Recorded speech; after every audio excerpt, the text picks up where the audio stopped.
오늘 우리에게 주시는 하나님의 말씀 에스겔 10장 1절부터 22절까지 말씀입니다. 에스겔서 10장 1절부터 22절까지 말씀. 이제 봉독하겠습니다. 하나님의 말씀 경청하십시오. 내가 보니 그룹들의 머리 위에 있는 창공 모양의 덮개 위에 청옥과 같은 것이 있는데 그 모양은 보좌의 형상과 비슷하였다. 그때 주님께서 모시옷을 입은 사람에게 이렇게 말씀하셨다. 너는 그룹들 밑에 있는 저 바퀴들 사이로 들어가서 숯불을 두 손 가득히 움켜쥐어서 이 성읍 위에 뿌려라. 그러자 그 사람은 내가 보는 앞에서 그곳으로 들어갔다. 그 사람이 들어갈 때에 그룹들은 성전의 오른쪽에 서 있고 안뜰에는 구름이 가득 차 있었다. 그때에 주님의 영광이 그룹들에게서 떠올라 성전 문지방으로 옮겨갔고 성전에는 구름이 가득 차고 안뜰은 주님의 영광에서 나오는 광채로 가득 찼다. 그리고 그룹들이 날개치는 소리가 바깥뜰에까지 들리는데 그 소리는 전능하신 하나님께서 말씀하시는 음성과 같았다. 주님께서 모시옷을 입은 사람에게 명하셨다. 저 바퀴들 사이 곧 그룹들 사이에서 불을 가져가거라. 그는 안으로 들어가서 바퀴 옆에 섰다. 그때 한 그룹이 자기 손을 그룹들 사이에서 내뻗어 그룹들 사이에 있는 불을 집어서 모시옷을 입은 사람의 두 손에 넘겨주니 그는 그것을 받아들고 바깥으로 나갔다. 그룹들의 날개 밑에는 사람의 손과 같은 것이 보였다.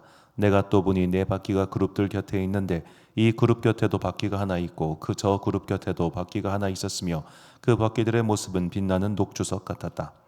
그 바퀴들의 모양은 넷이 똑같이 보여서 마치 바퀴 안에 다른 바퀴가 있는 것과 같았다. 그들이 출발할 때에는 네 방향으로 나아가는데 그들이 어느 방향으로 출발하든지 돌 필요가 없었다. 어느 방향이든지 그곳으로 머리를 두면 모두 그 뒤를 따라갔다. 그래서 그들은 돌지 않고서도 어느 방향으로든지 다녔다. 그들의 등과 손과 날개 할 것 없이 그들의 온몸과 네 바퀴의 온 둘레에 눈이 가득 차 있었다. 내가 들으니 그 바퀴들의 이름은 도는 것이라고 하였다.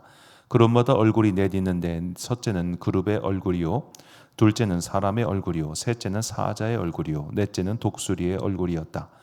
그룹들이 치솟았다. 그들은 내가 그발 강가에서 보았던 바로 그 생물들이었다. 그룹들이 나아가면 바퀴들도 그 곁에서 함께 갔고 그룹들이 땅에 떠올라가려고 그들의 날개를 펼칠 때에도 그 바퀴들이 그룹들 곁에서 떨어져 나가지 않았다. 그룹들이 멈추면 바퀴들도 멈추고 그룹들이 치솟으면 바퀴들도 그들과 함께 치솟았다. 그 생물의 영이 그 바퀴들 속에 있기 때문이었다. 주님의 영광이 성전 문지방을 떠나 그룹들 위로 가서 머물렀다. 그룹들이 내가 보는 데서 날개를 펴고 땅에서 떠올라가는데 그들이 떠날 때에 바퀴들도 그들과 함께 떠났다. 그룹들은 주님의 성전으로 들어가는 동문에 머무르고 이스라엘 하나님의 영광이 그들 위에 머물렀다. 그들은 내가 그발 강가에서 환상을 보았을 때에 본 것으로 이스라엘 하나님을 떠받들고 있던 생물들이다. 나는 그들이 그룹임을 알 수 있었다. 그룹마다 얼굴이 넷이요 날개가 넷이었다. 그리고 그들의 날개 밑에는 사람의 손과 같은 것이 있었다. 또 그들의 얼굴 형상은 내가 그발 강가에서 본 바로 그 얼굴이었다. 그들은 각각 앞으로 곧게 나아갔다. 아멘. 진짜 필요한 신비 체험이라는 제목으로 하나님의 말씀 선포하겠습니다.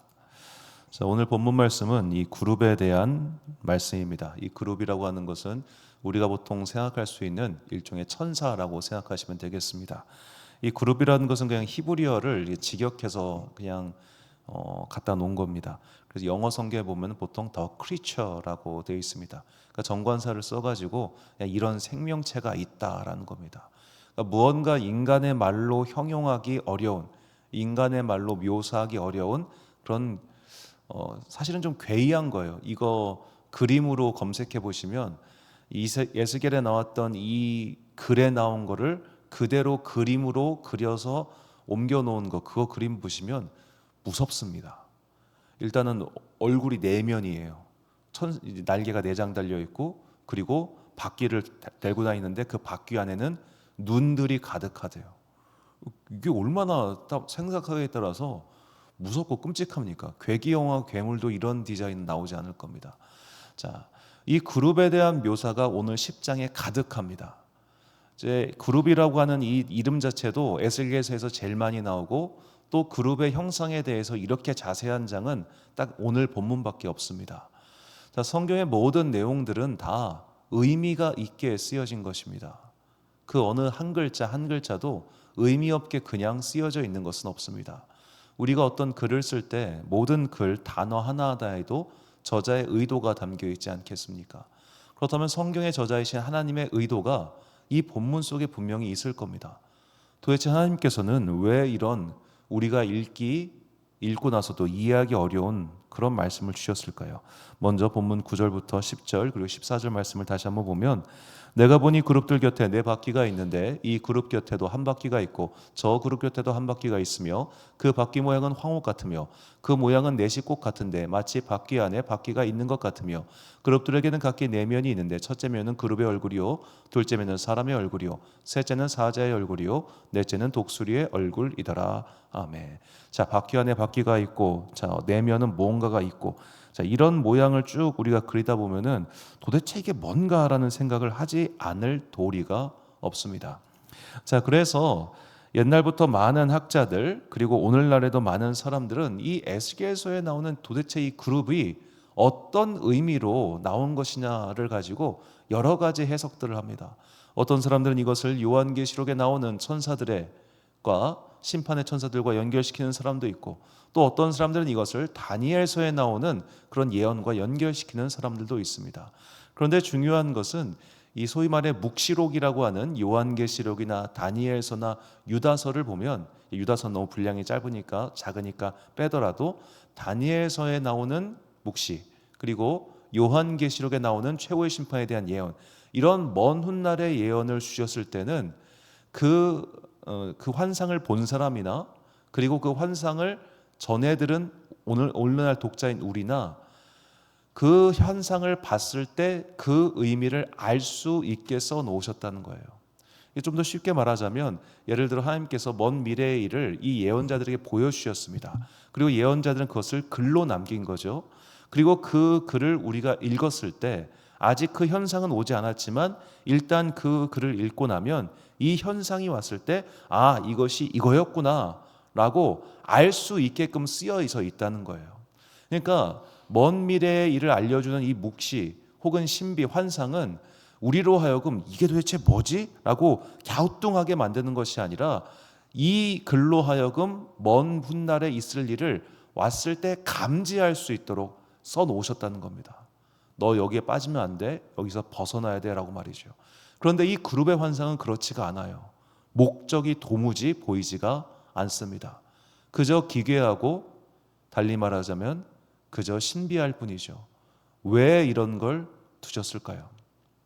자, 성경 해석에는 아주 중요한 원칙이 있는데, 성경은 성경으로 해석해야 한다는 이 깔뱅이 세운 그야말로 가장 중요한 원칙입니다. 깔뱅이 이것을 이제 정확하게 천명하긴 했지만 그 이전부터 옛날부터 계속해서 많은 교부 신학자들이 성경은 성경으로 해석해야 한다, 이것을 지켜왔습니다. 즉 성경 본문을 읽을 때 이 본문이 이해가 안 되면 이 본문에 대한 다른 평행 본문, 사사기가 이해가 안 되면 신명기에서 찾고, 사무엘서가 이해가 안 되면 열왕기에서 그 답을 찾는 등 성경 안에서 해석하는 게 첫 번째 원칙이었어요.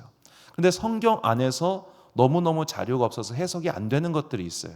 그런 것들은 이제 외부 자료의 도움을 받지만, 그렇게 외부 자료의 도움을 받을 때는 어떻게 얘기를 해야 되느냐? 단정적으로 이야기하면 안 되는 겁니다. 이거는 이거다라고 단정적으로 이야기하면 안 되는 겁니다. 제가 자주 드리는 이제 일화 중 하나인데, 제가 봤던 가장 황당한 책이 뭐가 있었냐면, 야곱이 베델에서 환상을 봤는데 도대체 그 야곱이 봤던 환상 중에 그 계단을 있고 그 계단을 오르락 내리락하는 하나님의 사자에 대한 그 환상을 꿈에서 봤다는 기록이 있습니다. 자, 미국의 어떤 신학자는 아니고 좀 괴기한 사람인데, 그 사람이 쓴 책이 우리말로 번역된 게 나온 게 있었어요. 그 사람은 야곱이 그때 외계인을 만났다고 주장을 해요. 외계인, 비행선에서 나오는 광선이 있고 그 광선에서 외계인이 내려오는 것을 야곱은 천사가 내려오는 것으로 파악했다 해가지고, 창세기에 나오는 모든 기적적인 사건들은 외계인이 지구에 와가지고 침공한 사건이다라고 이야기를 합니다. 그게 책으로 나왔어요. 우리가 성경 안의 이야기를 자꾸만 바깥으로 비유하기 시작하면 이딴 해괴한 말들을 하게 됩니다. 에스겔의 환상도 마찬가지입니다. 유튜브만 검색해 보셔도 이 에스겔 10장에 나오는 그룹에 대한 환상, 이것에 대한 온갖 사이비적인 해석들이 난무하는 것을 볼 수 있습니다. 왜냐? 이 본문은 성경 안에서 해결이 안 돼요. 성경 안에서 도대체 왜 이 그룹들이 있으며 이 그룹들이 창조된 목적은 무엇이며 이 그룹들의 형상으로 말미암아 무엇을 나타내고자 하시는지 그 의도가 분명히 드러나지 않는다는 겁니다. 자, 그럼 그 의도가 분명히 드러나지 않는 것을 도대체 왜 하나님께서는 성경 안에 남겨두셨을까요? 그 기록 자체가 목적이었다고 저는 생각합니다. 즉 에스겔로 하여금 신비한 것을 보여주신 거예요.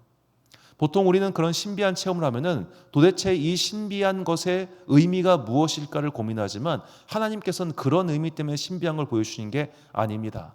하나님께서 이제 예루살렘을 심판하실 거야. 그리고 이 예루살렘의 심판이 매우 정당하고 내가 직접 했다는 것을 너에게 알려주기 위해서 이 그룹들을 보여주셨다. 저는 그렇게 생각합니다. 즉 이 10장에 나오는 그룹의 환상에 대한 것은 앞으로 벌어질 에스겔을 통해서 선포된 예루살렘의 심판에 대한 정당성, 이것은 하나님께서 행하신 것이다 라는 것을 부여해 주기 위한 장치이지, 이 그룹의 얼굴이 4개가 있고 날개가 4장에 달려있고 바퀴에는 바퀴가 있고 이 바퀴에 눈이 있는 것은 이런입니다, 이렇게까지 나가면 그때부터는 말이 안 되는 거예요. 어떤 사람들은 이 바퀴 안에 있는 눈들을 가리켜 가지고 이게 나중에 그 요새 날 있는 음모론 좋아하시는 분들 일루미나트를 상징하는 그런 거다라고까지 나가는 분도 계세요. 그러니까 여기까지 나가면 더 이상 대화도 안 되고 해석도 안 되는 겁니다. 자, 우리는 이 자꾸만 신비한 것들에 집착하는 사람들의 습성을 여기서 볼 수 있습니다.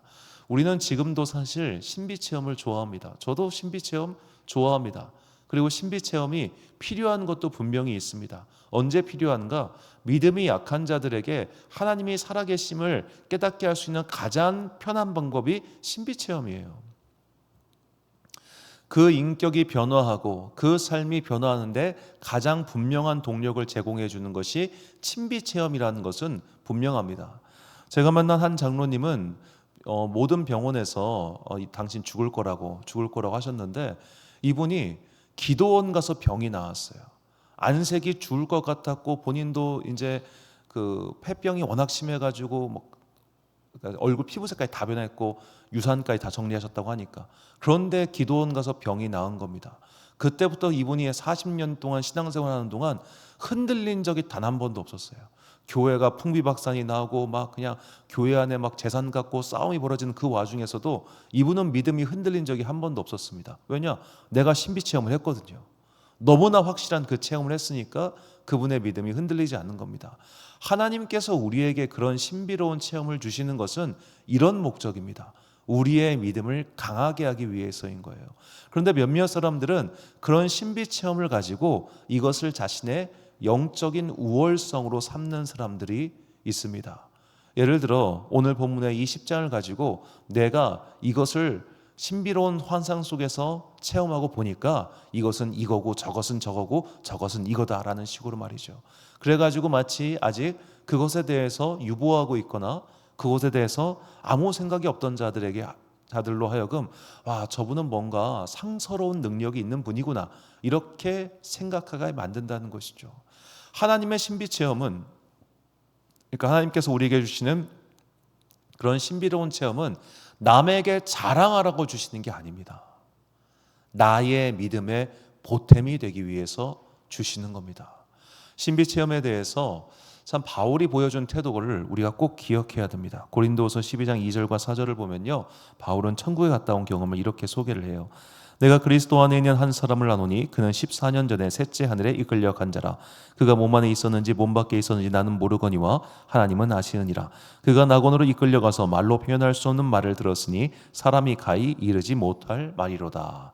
자, 만약 우리 같은 사람이 이렇게 천국 갔다 온 하나님께서 천국의 환상을 보여주셨다면 어떻게 하겠습니까? 저는 그때부터 맨날 간증하고 다닐 겁니다. 내가 봤는데 이게 있고 저게 있고 저게 있고 책으로 쓰고 간증하고 그렇게 다니겠죠. 그런데 바울은 바울의 서신 중에 천국에 대한 묘사는 한 줄도 나오지 않습니다. 그리고 성경 전체에서도 우리가 마침내 가게 될 천국에 대한 묘사는 거의 요한계시록의 새하늘과 새 땅에 대한 그 말씀 그거 외엔 없습니다. 지옥에 대한 묘사는 이제 누가복음에 예수님께서 비유로 말씀하신 그 정도? 진짜 안 나와요. 성경에는 사후 세계에 대한 비유가 거의 등장하지 않습니다. 왜 그럴까요? 바울은 그리고 왜 그런 기록을 남기지 않았을까요? 불필요하기 때문입니다. 불필요하기 때문이에요. 성경은 우리에게 앞으로 너희가 죽게 되면은 이렇게 될 거야. 앞으로 너희가 죽고 나면 이런 게 있어. 이 세상에는 너희가 볼 수 없는 이런 신비로운 일들이 있어. 귀신도 있고 마귀도 있고 괴물도 있고 뭐도 있고 뭐도 있어. 이런 얘기 안 해요. 성경은 우리에게 하나님의 율법에 충실하며 살라 그렇게 명령합니다. 그리고 하나님의 율법에 충실하게 사는 삶이 뭐냐? 예배 잘 드리고 착하게 사는 거예요. 어려울 게 아무것도 없어요. 우리는 그리스도인다운 삶이 무엇인지 몰라서 못 사는 게 아닙니다. 알고 있지만 욕망에 지는 거죠. 그래서 하나님께서는 우리가 욕망에 지지 않기 위해서 무엇을 예비하셨냐? 절기를 주시고 예배를 주시고 제사를 주시고 그리고 날마다 속죄 제물을 드리라고 하셨죠. 그리고 우리의 속죄 제물이 되신 분이 바로 예수 그리스도이십니다. 그래서 우리가 자꾸만 믿음 생활하면서 이런 신비 체험을 좋아하고 또 신비로운 이야기에 자꾸 귀가 끌리는 그런 경향성이 있다는 것은 부인하기 어려울 거예요. 제가 어렸을 때 읽었던 책 아직도 기억나는데 그때는 김일성이 살아있을 때니까 김일성이가 핵폭탄을 쐈는데 하나님께서 우리나라에 보호막을 쳐주셔가지고 그 핵폭탄이 퉁 튕겨가지고 북한으로 다시 떨어졌다. 그런 신비 체험을 했다고 책을 낸 사람이 있었어요. 제가 얼마나 그 이야기가 재밌었으면 초등학교 때 읽었는데 아직까지 기억하겠습니까? 김일성 살아있을 때. 세월이 지나보면 황당한 이야기지만 그런 황당한 이야기를 아직까지도 쫓는 사람들이 있고 안타깝지만 그런 걸로 돈벌이하는 사람들도 있죠. 그래서 사도 바울이 그때 이 본문에 이어서 이렇게 말을 합니다. 고린도후서 12장 6절을 보니까 내가 만일 자랑하고자 하여도 어리석은 자가 되지 아니할 것은 내가 참말을 함이라. 그러나 누가 나를 보는 바와 내게 듣는 바에 지나치게 생각할까 두려워하여 그만두노라. 지나치게 생각할까 두려워하여 그만두노라. 이게 목양의 바른 태도입니다. 자꾸 환상 이야기, 신비로운 체험 이야기 그런 거 하면 사람들이 신비롭다, 재밌겠다, 신기하다 해가지고 그것만 들리기 시작해요. 자꾸만 그런 것만 보고 싶어해요. 내 삶에서 안진뱅이가 일어나고 막 그런 의사가 고칠 수 없는 질병을 고치시는 하나님의 기적, 혹은 막 귀신이 쫓아내고 막 그리고 심지어 이제 예언기도 받으러 다니는 분들 많아요. 하나님께서 당신에게 이런 기도 제목을 주십니다. 물론 그게 어떤 마음인지는 저도 압니다. 이게 누군가를 위해서 깊이 중보기도를 하다 보면 하나님께서 그 중보기도 할 때 주시는 말씀들이 있어요. 얘를 위해서는 이렇게 기도해라. 그런데 그게 무슨 아이돌을 할까요 말까요? 직업을 뭘 선택할까요 말까요? 이런 식의 무슨 무당이 군 내려주듯이 하는 그런 게 아니라고. 지금 그 사람에게 필요한 선한 말씀을 하시는 게 예언기도지 이 사업이 망할까요? 잘 될까요? 앞으로 제가 어떻게 될까요? 이런 게 예언기도가 아니더라고요. 자, 그런데 자꾸만 그런 것들을 좋아하는 사람들은 오늘도 그런 것을 찾고 그런 데를 찾아다니세요. 제가 그게 참 안타깝고 속상합니다.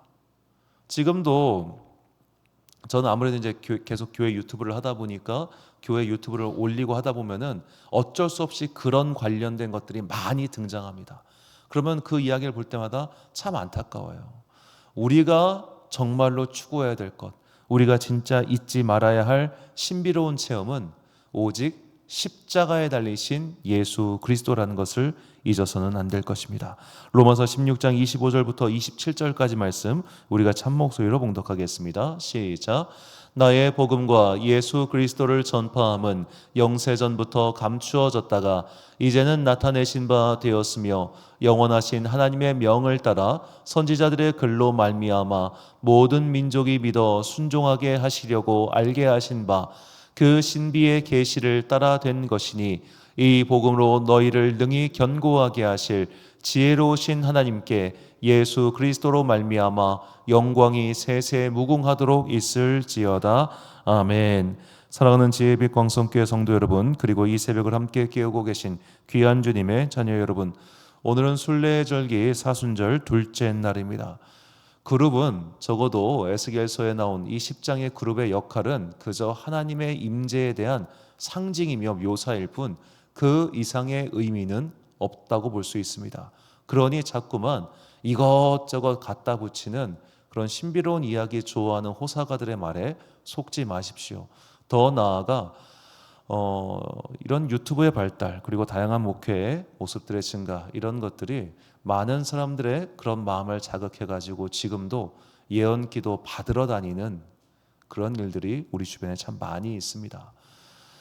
자, 그분들이 가지고 있는 그런 능력을 부인하고자 함이 아닙니다. 그런 신앙 태도 자체가 건강하지 못하다는 것을 지적하는 겁니다. 성경은 우리에게 그런 것을 말하지 않습니다. 성경은 오늘 내가 살고 있는 그 삶의 자리에서 내가 만나는 사람들에게 최대한 사랑을 베풀고 은혜를 베풀고 자비를 베풀고 그들을 선히 대해주라고 그렇게 말하고 있습니다.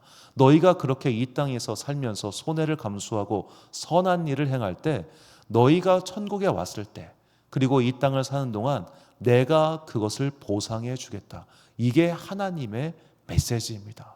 우리는 오늘 현실을 살아가는 자들입니다. 그리고 나의 앞에 닥쳐 있는 현실의 문제를 해결하기 위해 노력하고 걸어가는 자들입니다. 그 현실을 바르게 살기 위한 힘을 얻기 위해 기도하는 거죠. 이 분명한 삶의 원리, 믿음의 원리를 잊지 마시고 자꾸만 신비로운 것들, 소위 말해 귀신의 세계, 영의 세계, 이렇게 말하는 그런 것들에 현혹되지 마시고 자신의 맡은 삶의 자리 충실히 살아가는 여러분과 제가 되시기를 주님의 이름으로 축원합니다. 기도하겠습니다. 사랑과 은혜가 풍성하신 아버지 하나님, 우리는 성육신하신 예수 그리스도의 신비를 다 알지 못합니다. 삼위일체 하나님의 신비도 다 알지 못합니다. 하나님의 아들께서 그 하늘 보좌를 버리고 우리를 사랑하사 이 땅에 오셨고, 그리고 십자가의 제물로 달려 돌아가셨다고 하는 이 기독교의 기본 진리에 대한 신비로움조차도 다 이해하지 못하고 있습니다. 자꾸만 다른 것들에 눈이 돌아가는 우리의 어리석은 마음을 주여 용납하여 주시고, 우리가 십자가에 달리신 예수 그리스도의 신비 외에는 다른 신비를 자꾸만 귀 기울이지 않는 바른 신앙인들 되게 하여 주옵소서. 우리가 일평생 바라봐야 할 오직 온전한 신비 예수 그리스도의 십자가, 그것만이 우리의 기도 제목임을 분명히 깨닫고 자꾸만 귀신이니 마귀니 기타 등등 그런 것들로 우리의 마음을 힘겹게 하는 자들로부터 귀를 닫고 멀어지는 지혜로운 주의 자녀들 되게 하여 주옵소서. 순례절기 사순절 둘째 날입니다. 이 사순절 첫째 주간을 보내면서 우리 안에 예수 그리스도를 닮아가고자 하는 마음, 그리스도의 고난을 묵상하는 마음, 그래서 이전보다 조금 더 예수님을 닮아가고자 하는 마음이 부릴 듯 일어나 하루하루를 절제하며 성실하게 살아가는 주의 자녀들 되기를 간절히 소망하오며, 이 모든 말씀 우리 구주 예수 그리스도의 이름으로 기도드립니다. 아멘. 오늘의 기도 제목입니다. 모든 신비 중에 가장 신비로운 것은 예수 그리스도의 성육신과 구속의 은혜입니다. 사순절기를 지나며 예수님의 내려오심과 낮아지심을 더욱 깊이 묵상하고 십자가의 신비와 구속을 깨닫게 달라고 기도하십시오. 오늘 주신 기도의 제목 가지고 기도와 묵상에 힘쓰는 하루 되시길 바랍니다. 기도하겠습니다.